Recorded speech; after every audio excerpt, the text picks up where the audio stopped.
All this crazy time alone has netted me at least one major improvement in my life. I'm almost as close to nature as when I was a woods-worshiping little child. Especially the birds have shown up for me, more and more, visiting all the time. Hawks, crows, cardinals, mockingbirds, blue jays, woodpeckers, quail. Everybody shows up if I take the coffee and the guitar out in the morning. The crows are always the first to show up. One particularly irritated sounding bird always caws 3 or 4 times, and I started repeating whatever the crow would caw, and now it's ritual.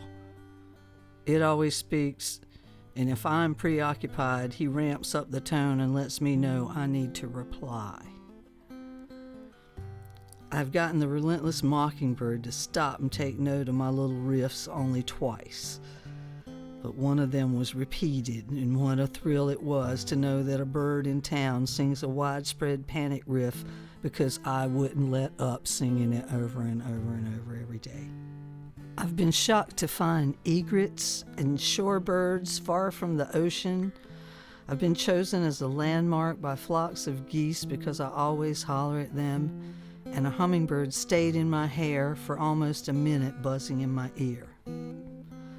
One bird had eluded my sight, though.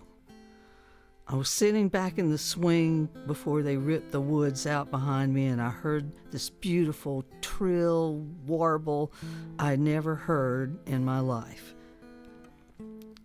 I could tell it was close, but the greenery was so thick I couldn't see it. The beautiful sound caught my attention over and over again, no matter where I was in the yard. Sometimes it would be the last sound I heard as I went in for the night. So peaceful and sweet, my mystery bird singing one last verse. One April day, I had a weed eater inside my den, taking it apart and putting it back together while watching horrible YouTube videos about that subject.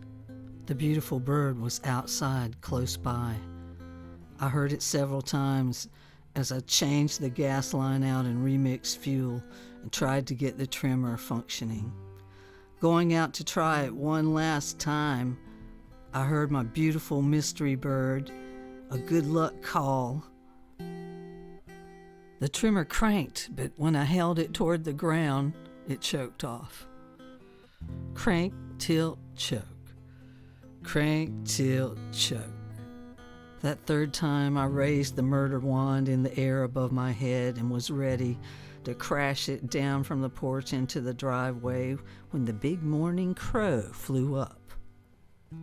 Always polite enough not to make sudden moves around critters, I looked at the crow, perched on my big favorite pine tree. I nodded, and I sat the weed eater down gently.